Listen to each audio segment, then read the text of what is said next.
Bienvenidos todos ustedes, hermanos, a nuestro simposio de teología de última generación. Oro para que cada uno de ustedes haya sido bendecido hasta ahora por los mensajes que se han transmitido por esta plataforma y ustedes han escuchado. Hoy vamos a continuar con el tema de la naturaleza del pecado. He titulado este mensaje La inclinación definida y la victoria. Solo quiero mostrar mi agradecimiento a todos los que están buscando en línea, a los que escuchan. Sé que las cosas han estado bastante difíciles y diferentes en el ámbito internacional, pero realmente apreciamos a todos y cada uno de ustedes que están viendo en línea y mientras comparten con otros, y así también lo miran ustedes mismos. Bueno, pero antes de comenzar con nuestro tema de hoy, me gustaría que tuviéramos una palabra de oración. Si inclinan sus cabezas conmigo, por favor, oremos. Padre que estás en el cielo, te pido que mientras estudiamos tu palabra en este momento puedas, con tu dulce espíritu, iluminar nuestra mente. Perdona nuestros pecados y atráenos mucho más a tu corazón. Atráenos a Cristo, nuestro Señor. Esto lo pedimos en el nombre de Jesús. Amén. La primera sección de la cual hablaremos hoy, mientras estudiamos el tema de la victoria sobre el pecado, estaré cubriendo bastante territorio en cuanto a lo que es la naturaleza del pecado. Es la muerte y el pecado cuando se mira en el tema de la salvación y también como ocurre en nuestra propia vida. Es fundamental entender primero la definición que se da en la palabra de Dios en lo que respecta al pecado mismo. Vamos a ver. Es importante que entendamos la naturaleza del pecado porque esto va a influir muchísimo en nuestro entendimiento de la teología, o como lo vamos a llamar en este momento, el entendimiento sobre si nacemos pecadores o no. Dependiendo de nuestra comprensión de la definición del pecado, también nos ayudará a comprender si estamos condenados en función de la naturaleza pecaminosa que todos poseemos, o si nuestra condenación está relacionada únicamente con nuestras elecciones. El primer texto al que iremos será Ezequiel capítulo 18 y versículo 20. Ezequiel capítulo 18 y versículo 20. Ahora, este capítulo de Ezequiel y este versículo se usa generalmente para ayudarnos a entender, a obtener una mayor comprensión de lo que es la muerte, qué es lo que pasa cuando morimos. Pero hoy vamos a verlo a la luz del tema de la naturaleza del pecado. Dice la Biblia: el alma que pecare ciertamente morirá. El Hijo no llevará la iniquidad del Padre, ni el Padre llevará la iniquidad del Hijo. La justicia del justo será sobre él, y la maldad de los impíos será sobre él. Note que el texto dice que el alma o el individuo que peca morirá. Entendemos entonces que esta muerte es referencia a la muerte eterna, a la pérdida de la vida eterna. Un sinónimo aparece también en el capítulo 3 de Juan y el versículo 16. Ahí dice que los hijos no son culpados por los pecados de sus padres ni viceversa. Sin embargo, algunos pueden mirar este texto y recordar el segmento del segundo mandamiento que dice, y esto lo podemos encontrar en Éxodo 20 y versículo 5, donde se declara allí con respecto a la prohibición de adorar imágenes esculpidas. Éxodo capítulo 20 y versículo 5. Dice así: no te inclinarás a ellos, ni les servirás, porque yo, el Señor, tu Dios, soy un Dios celoso, que visita la iniquidad de los padres sobre los hijos, hasta que llegue esto a la tercera y cuarta generación de los que me odian. Ahora, mientras que el texto parece indicar que Dios visita o juzga contextualmente a los niños por los pecados de sus antepasados, es exactamente lo contrario. Now, while the text seems to indicate that God visits or contextually judges the children for the sins of their ancestors, it is the exact opposite. Una comprensión tanto de la historia de los israelitas como de los cananeos nos da una respuesta de lo que Dios realmente está tratando de representar en esta sección del segundo mandamiento.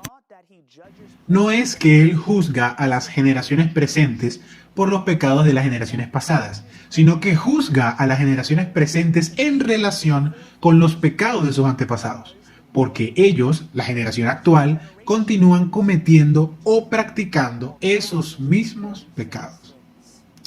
Debido a que durante un periodo de 400 años los descendientes cananeos perpetuaron las abominaciones de las generaciones anteriores, Dios los juzgó y cerró su periodo de prueba de arrepentimiento, su periodo de gracia. Si esta es la lectura verdadera del capítulo 20 de Éxodo y el versículo 5, entonces encajaría perfectamente con el capítulo 18 de Ezequiel y el versículo 20.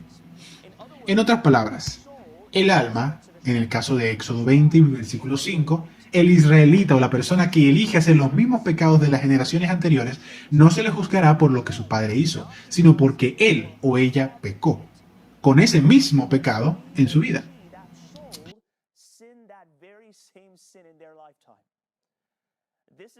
Esta es la comprensión de lo que llamaríamos tendencias hereditarias, que se entregan y cultivan tendencias al pecado. Cada generación dentro de su generación cultivó el pecado en sus propias vidas y veremos esto mientras continuamos leyendo.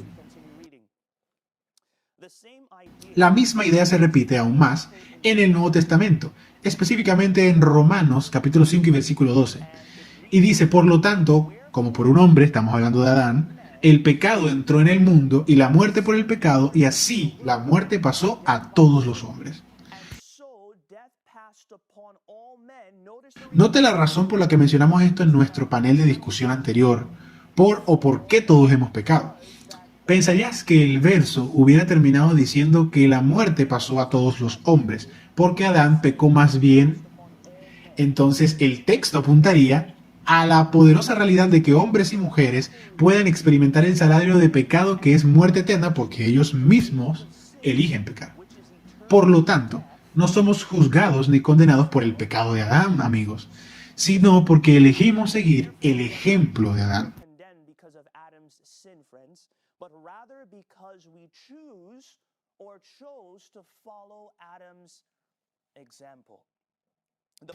Hay un pensamiento poderoso y se encuentra en Romanos 5. Romanos capítulo 5, desde el versículo 12 en adelante. Debe leerse a través del lente del versículo 12. Por ejemplo, dice el versículo 17. Porque si por la ofensa de uno reinó la muerte por otro, mucho más los que reciben la abundancia de la gracia y el don de la justicia reinarán en vida por uno solo, Jesucristo. Ahora, algunos podrían decir, ¿ves que los textos muestran que la muerte reinó sobre todos los hombres debido a la transgresión de Adán? Si bien al principio se ve así, es por eso que el versículo 12 es importante, este versículo revela dos cosas.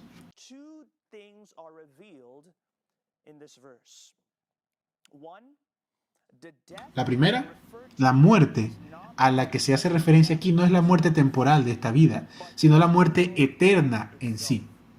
La forma en que sabemos esto es porque la muerte del versículo 17 contrasta con la vida en la que reinaremos con Jesucristo.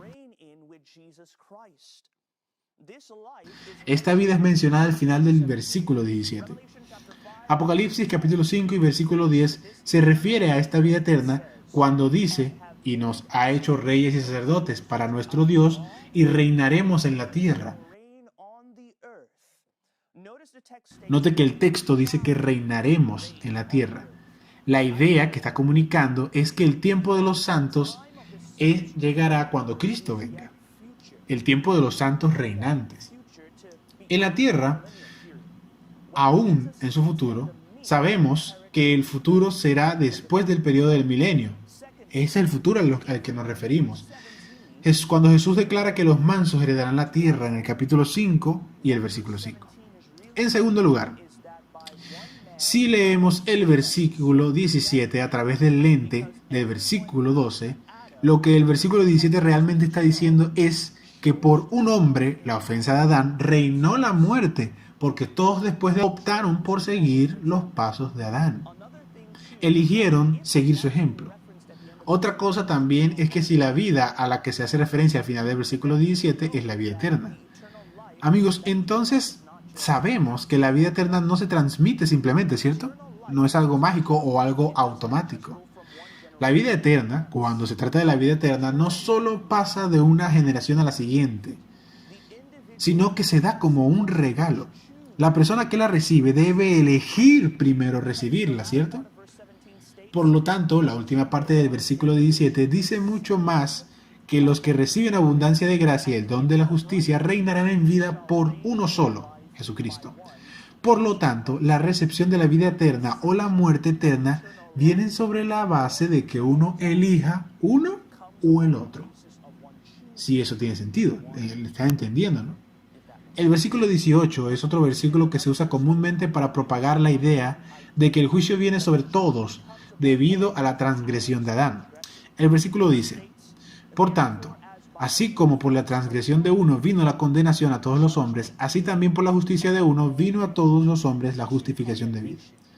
Tenga en cuenta que en la Biblia King James, las palabras juicio, vino y el regalo gratuito están en cursiva, lo que significa que se proporcionaron y no están en el original. Judgment came, and the free gift are both italicized, which means they were supplied. They're not in the original.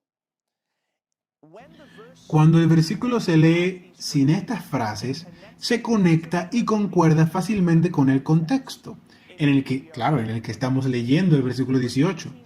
El versículo 18 se leería de la siguiente manera: por lo tanto, como por la transgresión de uno sobre todos los hombres para condenación, así también la justicia de uno sobre todos los hombres para justificación de vida. Entonces lo que estamos viendo aquí es exactamente lo que vimos en los versículos 12 y 17. La ofensa de uno, Adán, resultó en la condenación de todos.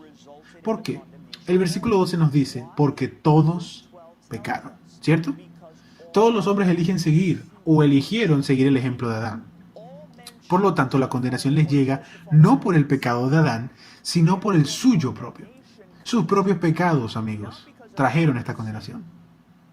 Algunos también mirarán la última parte del versículo 18 y declararán que por la justicia de la vida de Jesucristo todos son justificados.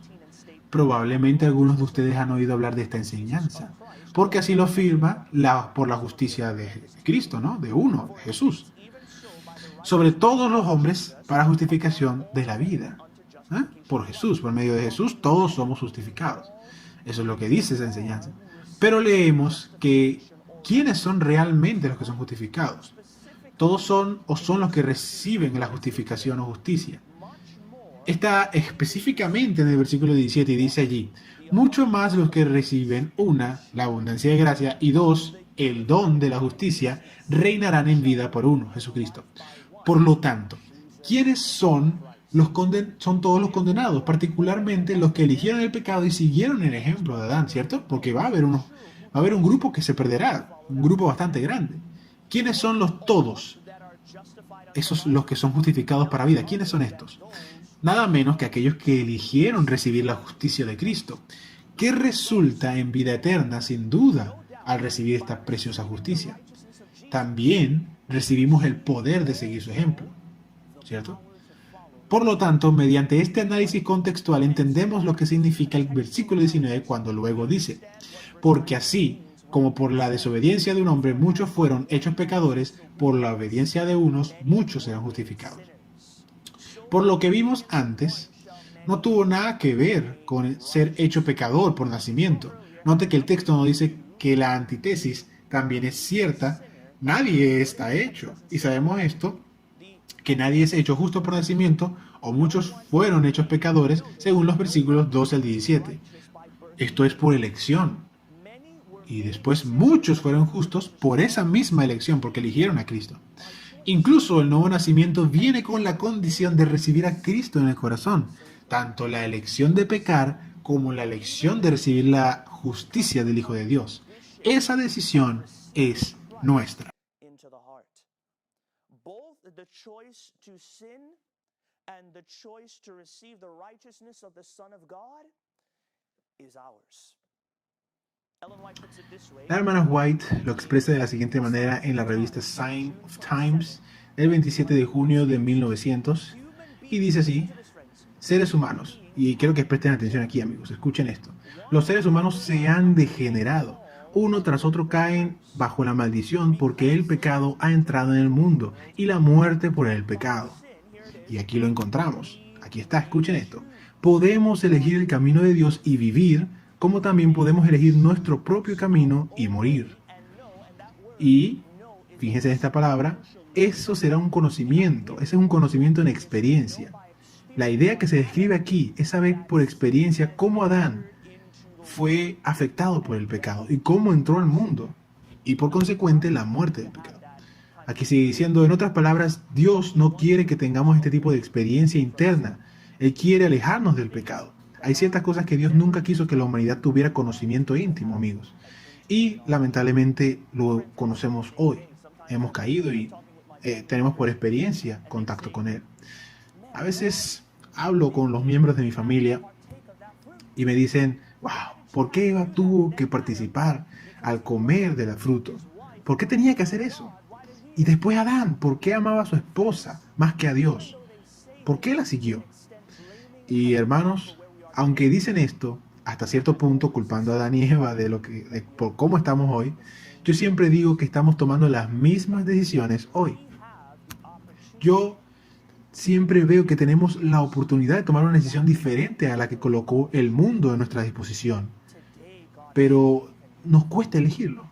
Hoy Dios está diciendo que podemos hacer todo de manera diferente a través de su poder infinito. Ahora, lo siguiente que veremos es que hemos visto las operaciones de elección en la obra de la salvación. Por supuesto, con la ayuda del poder divino se puede lograr vencer el pecado. También hemos entendido más en lo que respecta al pecado, ¿cierto? Pero lo que vamos a ver ahora es el significado. Es el significado de la elección más que nada en este asunto y el peso de la fuerza en lo que se refiere a la tentación. La elección, como estamos viendo, es un componente importante cuando se habla del tema del pecado. Santiago capítulo 1 y versículos 14 y 15 también señalan esta realidad con aún más fuerza a la luz de todo lo que hemos visto anteriormente. Dice así, pero todo hombre es tentado cuando es arrastrado por su propia concupiscencia y luego, cuando la concupiscencia ha concebido, es tentado, el tentado engendra pecado y cuando se consume el pecado, ¿qué produce? La muerte. La idea que se comunica en estos versículos es que hay una secuencia que ocurre y que lleva al pecado. Todos enfrentan la tentación cuando el individuo es atraído por su propia lujuria y es seducido. Pero note que a esto no se le llama pecado. La tentación, en otras palabras, no es pecado. Este punto se revela aún más y es expandido en Hebreos capítulo 4 y versículo 15, cuando se nos habla de Jesús como nuestro sumo sacerdote. Aprendemos acerca de nuestro Salvador aquí, de que fue tentado en todo, en nuestras mismas debilidades. La cosa es que nunca cayó en pecado, nunca pecó. Jesús fue tentado, no cayó, lo cual significa que la tentación no es pecado, no significa lo mismo. Así que a la luz de haber establecido eso, tenga en cuenta que cuando el pecado se introduce y se convierte en un factor importante, tal y como lo dice Santiago 1 y versículo 15, es cuando la concupiscencia interna ha sido concebida que se produce el pecado. Ahora, comencé a preguntarme, ¿qué significa realmente la palabra concebido? La palabra griega usada contextualmente significa y se refiere a la lujuria o los deseos o impulsos negativos que un hombre o una mujer complace tener. Diré que nuevamente la palabra griega usada contextualmente significa y se refiere a la lujuria o deseos negativos cuyos impulsos se entregan los hombres y las mujeres.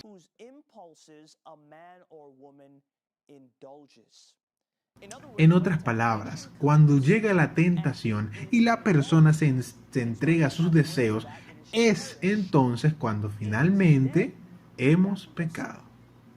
La inspiración divina en los escritos de la hermana White, exactamente del libro Para llegar a conocerle, la página 140, dice lo siguiente. Pero antes de leerlo, quiero que piensen en un personaje de la Biblia, amigos. En un personaje supremamente espectacular de la Biblia. Un personaje que ustedes prácticamente digan así como que, wow, estos hombres estaban en otro nivel, que es imposible de alcanzar. Quiero que piensen en esto.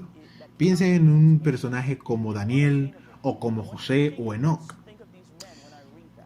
Una vez que lo tengan en mente, ahora leamos. Dice que hay pensamientos y sentimientos sugeridos y despertados por Satanás que molestan incluso a los mejores hombres. Así, tengamos en mente a Daniel o a José, piensa en tu personaje bíblico favorito, que parece prácticamente impecable. El espíritu de profecía nos dice que Satanás sugiere y despierta sentimientos opuestos a los que Dios inspira, inclusive a los mejores hombres.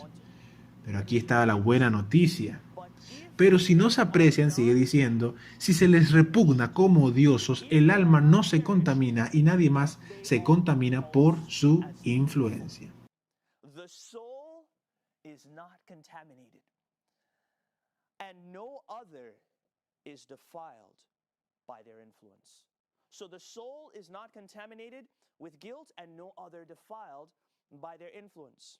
Another statement goes as follows. Otra afirmación dice lo siguiente: el pecado de hablar mal comienza con el aprecio de malos pensamientos. La astucia incluye la impureza en todas sus formas y los pensamientos impuros toleran un deseo impío. Aquí está la palabra de nuevo, ¿eh? La están viendo, acariciar, el alma contaminada, su integridad comprometida. Esto está tomado de los testimonios de la Iglesia, volumen 5, página 177, lo que voy a leer ahora. Basado en estas dos declaraciones inspiradas que hemos estado viendo, 1. El despertar de los impulsos pecaminosos no es pecado. 2. La manifestación de pensamientos pecaminosos no son el pecado en sí mismo lo que constituye este, sino que es el impulso para llegar al pecado. Cuando, con el libre albedrío que Dios nos ha dado, elegimos ceder ante estos impulsos y pensamientos pecaminosos para complacerlos o apreciarlos, es entonces y solo entonces cuando pecamos contra Dios.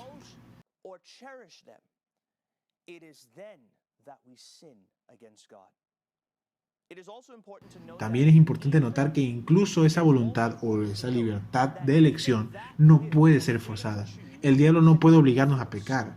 Sin embargo, hay momentos en que ciertas declaraciones de la hermana White se usan para comunicar una idea que es totalmente contraria a esto.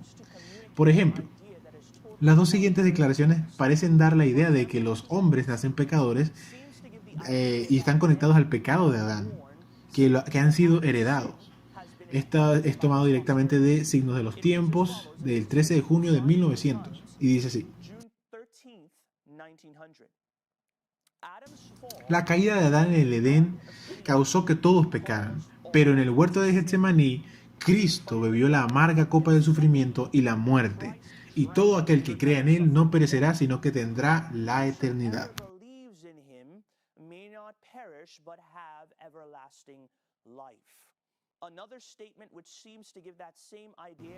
Otra declaración que parece dar la misma idea también dice lo siguiente: como resultado de la desobediencia de Adán, todo ser humano es un transgresor de la ley vendido bajo el pecado. Eso es lo que dice, pero recordemos que tenemos que ir a Romanos capítulo 5 y versículo 12 y Ezequiel capítulo 18 y versículo 20 y podemos completar el rompecabezas. Debido al hecho de que todos los hombres eligieron seguir el ejemplo de Adán, no solo eso, sino que debemos tomar estas declaraciones inspiradas y, como dije antes, unirlas con las muchas otras declaraciones que están conectadas con este mismo tema. Para que podamos tener una imagen más completa, debemos ver como en una de nuestras presentaciones atrás, tenemos que comparar escritura con escritura y testimonio con testimonio, para que así obtengamos una imagen más amplia de lo que Dios está diciendo a través de la inspiración. Tales son las siguientes declaraciones. Esto está tomado de los Testimonios para la Iglesia, volumen 5, página 177. La profundidad de esta declaración, hermanos, esto es lo que quiero que noten. Es sorprendente, que me dejó alucinando. Dice aquí que ningún hombre puede ser forzado a transgredir, que primero debe obtenerse su propio consentimiento, que el alma debe proponer el acto pecaminoso antes de que la pasión pueda dominar la razón o la iniquidad triunfe sobre la conciencia. Señales de los Tiempos, del 18 de diciembre de 1893, dice: no está en poder de Satanás forzar a alguien a pecar. Es el acto individual antes de que el pecado exista en el corazón.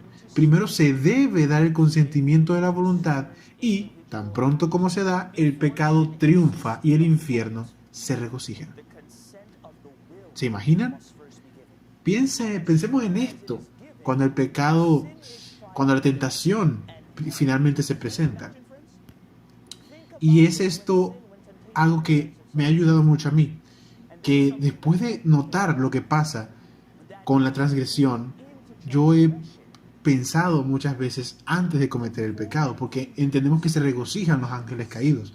Cuando caemos, Satanás hace fiesta, pero cuando cuando el poder de nuestro Salvador se manifiesta sobre nosotros, vencemos la tentación. En ese entonces cuando el cielo se regocija, todo lo contrario. Tenemos que hacer felices al Señor, invocándolo a Él en el momento de la desesperación. Sacado directamente del libro de la Templanza, página 16, dice así: Satanás sabe que no puede vencer al hombre a menos que pueda controlar su voluntad. Puede hacerlo engañando al hombre para que coopere con él en transgredir las leyes de la naturaleza al comer y beber, lo cual es una transgresión de la ley de Dios. Aunque el pecado fue lo terrible que había abierto las compuertas sobre el mundo, esta es otra declaración, el Cristo se convertiría en la propiciación. Aquí está el amor de Jesús, hermanos y hermanas, que Cristo se convertiría en la propiciación, el sustituto de una raza que quiso pecar. Por lo tanto, nadie fue forzado a heredar el pecado o la culpa de Adán por nacimiento. Ningún ser humano es forzado a pecar contra Dios, incluso por el enemigo de las almas. Más bien vemos que somos pecadores por nuestra elección. El amor de Jesús, hermanos y hermanas. Jesús no vino y murió por un pueblo que quería hacer justicia. Él vino y murió por un pueblo que estaba pecando. De acuerdo con la declaración en la página 253 de Directamente del Corazón, dice que el pueblo quiso pecar y pecó, pero la compasión de Dios se interpuso. Aquí dice nuevamente de la página 151 de Desde el Corazón, dice así: la luz de la vida se ofrece libremente a todos los que quieran ser guiados por los rayos brillantes del Hijo de la Justicia. Cristo es el gran remedio para el pecado. Nadie puede alegar sus circunstancias, su educación o su temperamento como excusa para vivir en rebelión contra Dios. Los pecados son tales por su propia elección deliberada. Ahora que hemos visto esto, estamos viendo la ciencia de la tentación y la transición de la tentación al pecado. Hemos visto la elección en este asunto, cómo la elección está involucrada en este asunto. Pero hermanos, ahora tenemos que definir lo que es el pecado. Justo lo que es el pecado según la Biblia, obviamente, y la inspiración. A la luz de todo lo que hemos cubierto con respecto al pecado y cómo nos ha afectado y no nos ha afectado, es crucial definir qué es el pecado. La Biblia nos dice claramente la definición del pecado en el primer capítulo de Juan y el versículo 3. Y dice así: todo aquel que cometió pecado infringe también la ley, por lo que para él pecado es infracción de la ley. La idea detrás de la palabra transgresión es desprecio o violación de la ley. En otras palabras, iniquidad. Ahora veremos lo que dice la mensajera del Señor y veremos cómo específicamente ella define el pecado. Comentario bíblico, volumen 7, página 951. El pecado es la transgresión de la ley. Esta es la única definición de este. Vamos a otro. La gran controversia, página 493. Nuestra única definición de pecado es que, dada la palabra de Dios, es la transgresión de la ley. Es el resultado de un principio en guerra con la gran ley del amor, que es el fundamento del gobierno divino.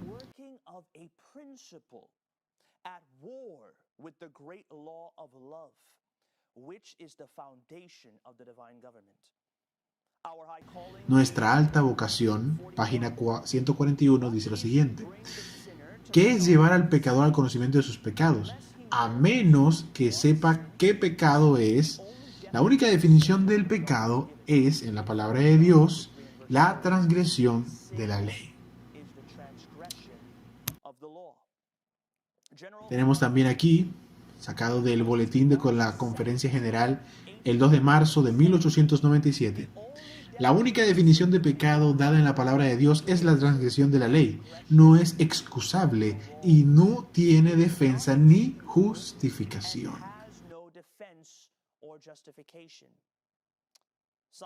Señales de los tiempos, de 3 de marzo de 1890. En orden Ahora, esta declaración es muy fuerte, antes de seguir, es bastante fuerte.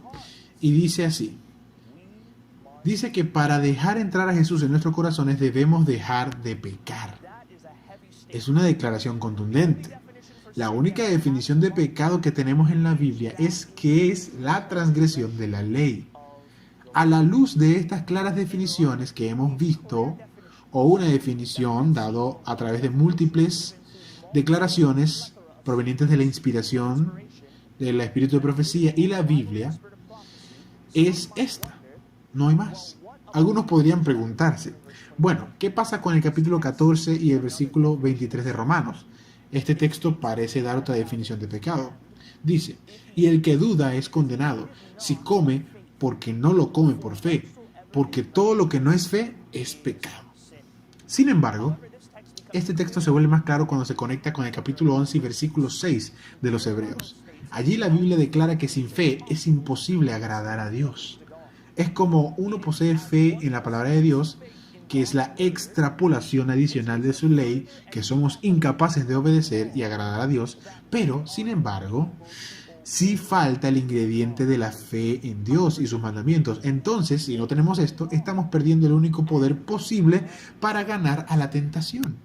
We are then missing the only power available, friends, to resist temptation. Como nos dice capítulo 5 y versículo 4 de Juan, porque todo lo que es nacido de Dios vence al mundo, y esta es la victoria que vence al mundo, incluso nuestra fe. Por lo tanto, primero tenemos a Juan, capítulo 3 y versículo 4, Romanos, capítulo 14 y versículo 23, cuando los conectamos están diciendo lo mismo. Incluso que el pecado, la elección voluntaria de violar la ley o los principios de Dios, ocurre cuando el ingrediente de la fe carece de la obra continua de ejercer una fe viva en la palabra de Dios, en sus leyes y en sus principios. Esto, la palabra de Dios, la ley, debe estar en trabajo continuo entre el hombre y Dios, y va a durar hasta que el Hijo de Dios aparezca en las nubes en su gloria. Este trabajo es continuo. El trabajo de someter al yo por el poder de Dios va a ser un trabajo de por vida. Hechos de los Apóstoles, página 561, lo expresa de la siguiente manera. Mientras reine Satanás, tendremos que someternos a nosotros mismos, poniendo pecados para vencer mientras la vida dure. No habrá lugar para detenerse, ningún punto al que podamos llegar y decir que he alcanzado la plenitud. Y este es un concepto erróneo común sobre aquellos que creen la verdad bíblica de la última generación. Muchos dicen, bueno, ustedes creen que son esas personas, ¿no? Son parte de ese grupo de personas que creen que antes de que venga Jesús no solo pueden alcanzar un carácter perfecto, sino que piensan que habrá un momento en que puedes decir que lo he logrado, he dejado de pecar. Según la declaración que acabamos de leer, hermanos, esto no es algo que estemos enseñando. En realidad estamos enseñando que es solo el cielo. Solo Dios es quien sabrá cuándo se haya alcanzado este nivel de perfección en nuestras vidas. Él. Seguiremos luchando con esta naturaleza pecaminosa toda nuestra vida. No seguir cediendo a ella es otra cosa, sino luchar contra ella hasta la segunda venida de nuestro Señor. Pero no vamos a ganar esta guerra por nuestra fuerza o por nuestro poder, sino por la gracia de Jesús. Nosotros, por la gracia de nuestro Señor, podremos llegar a una experiencia de comunión con Él que mientras luchemos contra la carne, no cederemos a ella por la gracia y el poder de Dios. Él puede llevarnos hasta ese punto. Él puede hacerlo. Tú puedes estar luchando con cosas en tu vida hoy y puedes preguntarte, ¿puede Dios de verdad, puede Jesús darme esta victoria? Hermanos, les aseguro que quien intercede por nosotros puede darnos el poder para vencer. No determinen su teología en su experiencia. Deje que la palabra de Dios defina lo que es posible para ustedes en Cristo Jesús. Nuestra siguiente declaración está tomada nuevamente del libro Desde el Corazón, página 297. Mientras Satanás nos insista en sus tentaciones, la batalla por la conquista de nosotros mismos tendrá que librarse una y otra vez. Pero mediante la obediencia a la verdad santificará el alma.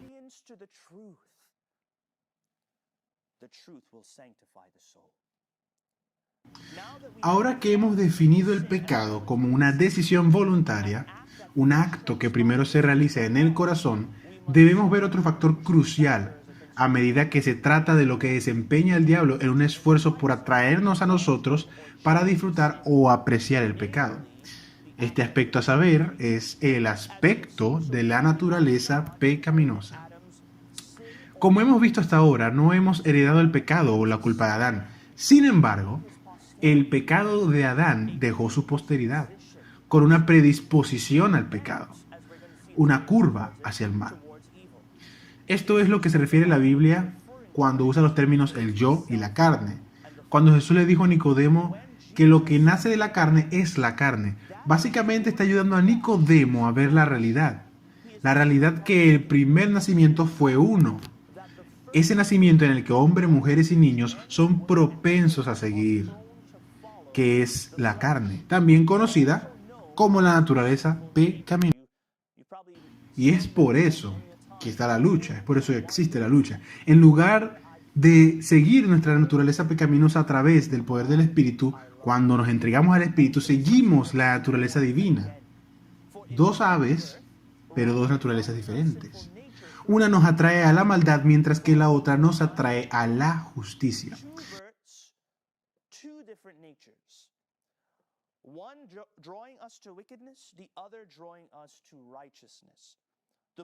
El libro de la educación lo expresa de esta manera.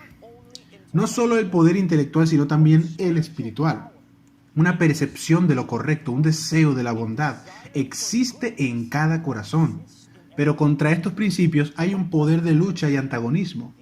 Los resultados de comer del árbol del conocimiento y del bien y del mal se manifiestan en la experiencia de cada hombre. Hay, en efecto, una inclinación en su naturaleza al mal, que sin fuerza y sin ayuda del Espíritu Santo será la que prevalezca. También esto pareciera que no tuviera remedio, pero aquí está nuestra esperanza. Y es que Cristo puede encontrar al ser humano cuando éste lo invoca. El ser humano encuentra a Cristo, pide ayuda y ese poder viene a él. La cooperación con ese poder es la mayor necesidad del hombre.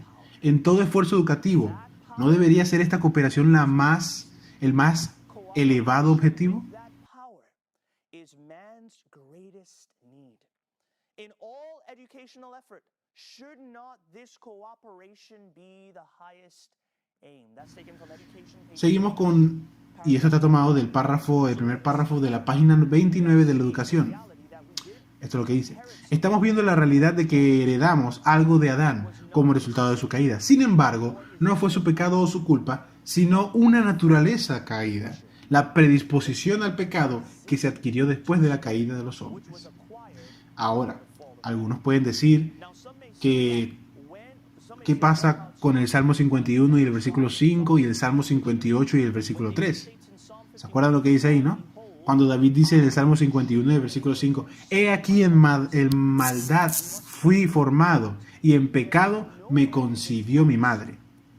Debemos notar que no hay ninguna parte del texto que diga o que él afirme que él nació pecador. Más bien asumimos que esto es lo que significa. Sin embargo, lo que el texto realmente está señalando es el contexto en el que nació David, incluso un entorno o un mundo pecaminoso. Esto era lo que rodeaba a David en lugar de su condición.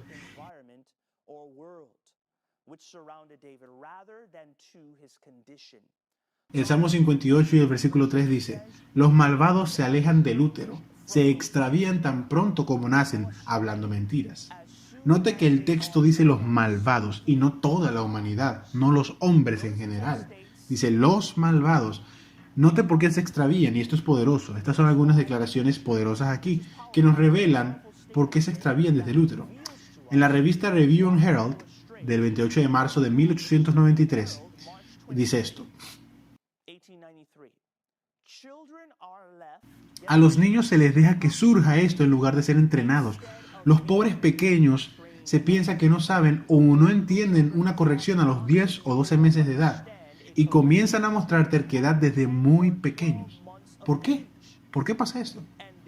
¿Por qué será ¿Qué pasa esto? ¿Será que nacieron pecadores? No, hermanos. Fue porque los abandonaron y no fueron entrenados. Es por eso que la influencia de los padres es tan crucial en nuestras vidas, porque de ellos depende. De ellos dependemos. Es una influencia enorme. Imagínense la influencia de los padres piadosos, los padres que buscan a Dios. Es enorme. Tenemos también aquí, desde Orientación Infantil, página 289, dice: tiemblo especialmente de los demás, ya que los veo tan ciegos y sintiendo tan poco las responsabilidades que recaen en una madre. Ven a Satanás obrando en el niño obstinado de tan solo unos pocos meses de edad, lleno de pasión rencorosa. Satanás parece estar tomando plena posesión. Entonces estamos viendo por qué suceden estas cosas, ¿no? Una vez que un niño sale del útero, es porque Satanás está trabajando para comenzar a desviar a ese niño desde que nace. Otra declaración que se usa para impulsar esa idea de que la culpa y el pecado involuntario son heredados por los descendientes de Adán es, y aquí hay una declaración: es inevitable que los niños padezcan las consecuencias de la mala conducta paterna, pero no son castigados por la culpa de los padres, excepto si ellos participan en sus pecados más adelante. Tengan en cuenta esa afirmación. Sin embargo, suele ocurrir que los niños sigan los pasos de sus padres. Ejemplo, ¿cierto? Debemos dar un ejemplo a los que somos padres. Ahora vemos en Patriarcas y Profetas, página 306.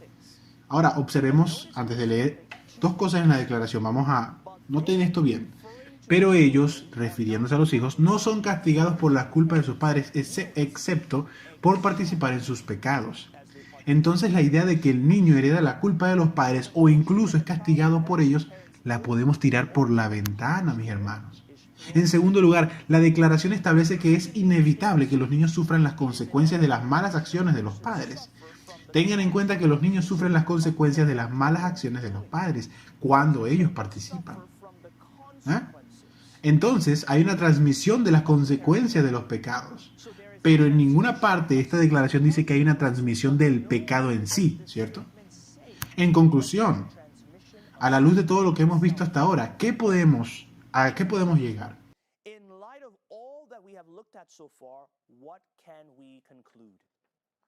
Número 1. Los hombres y las mujeres experimentan la muerte eterna no por el pecado de Adán, sino porque todos han pecado. En otras palabras, la elección que hemos tomado para elegir el ejemplo de Adán. Por lo tanto, a menos que elijamos recibir a Jesús en nuestra vida, la cual es nuestra única opción para salvar nuestra alma y mejorar, es esta. Es evitar la muerte eterna si aceptamos a Jesús y seguimos su ejemplo de aquel que nació en un mundo lleno de pecado pero que nunca pecó. Número 2. La tentación no es pecado. Es solo cuando uno elige entregarse o acariciar un pensamiento malo o tentación. En ese momento se convierte en pecado. Cuando ya en el corazón, finalmente lo aceptamos y lo tomamos. Pero, si se manifiesta y se le resiste por dentro, no se manifestará por fuera. No pecará. En tercer lugar, la única definición de pecado en la palabra de Dios es la transgresión de la ley. Es cuando violamos los principios que Dios nos ha dado. Es solo ahí que nos convertimos en pecadores. Mientras que nacemos con una naturaleza degenerada o pecaminosa e inclinados al mal. Aún así, esto no constituye pecado en sí mismo. No nacemos pecadores, sino que nos convertimos en pecadores al ceder a la naturaleza pecaminosa. También en las Escrituras, conocida como la carne. La única manera de vencer esa naturaleza pecaminosa es si nos volvemos partícipes de la naturaleza divina, la cual es solo a través del poder de Jesucristo. Es solo a través de esa aceptación del Espíritu Santo que podemos resistir. Así somos partícipes del poder del Hijo de Dios. Podemos seguir el ejemplo en su vida santa.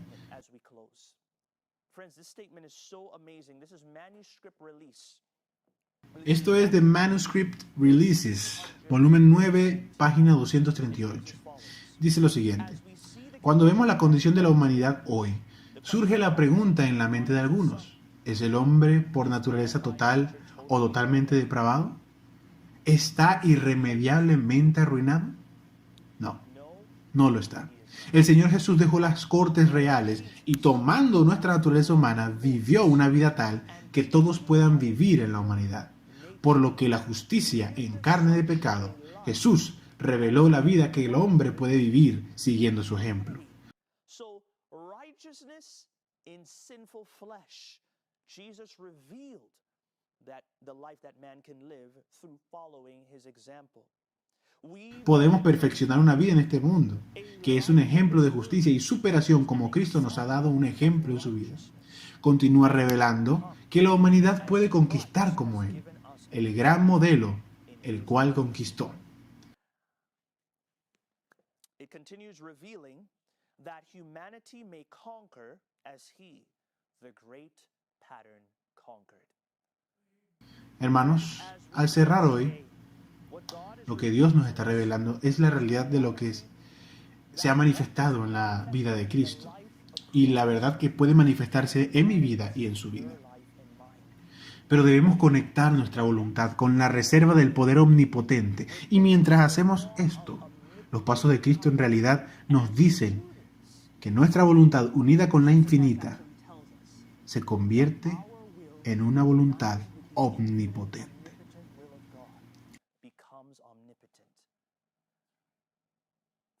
Hermanos, estamos llamados a tener una voluntad indomable, una voluntad que no se puede quebrantar mientras nos rendimos al Hijo de Dios. Que esta sea nuestra oración para que tengamos este tipo de carácter, una voluntad que se entregue por completo y que se vuelva tan poderosa que pueda resistir al yo, al pecado y al mismo Satanás. ¿Podrían inclinar sus rostros conmigo mientras cerramos? Hacemos una oración, por favor. Padre Celestial, hemos cubierto mucho este día y oro de todo corazón para que a medida que suceda en cada una de estas presentaciones y más, se nos aclare la gran obra que deseas hacer en nuestros corazones y nuestras vidas. Señor, haz esta obra para que puedas producir un pueblo que pueda vivir una vida tan piadosa que apresure la segunda venida de Cristo. Haz esto en nuestro espíritu, dentro de nosotros. Oramos en tu nombre, Señor, para que esto se cumpla. Sé que hay algunos que están escuchando en este momento que pueden sentir que no hay esperanza para ellos, pero hazles saber que en ti no solo hay esperanza, sino que hay una victoria y una vida abundante. Oramos y pedimos todas estas cosas en el nombre poderoso de Cristo Jesús. Amén.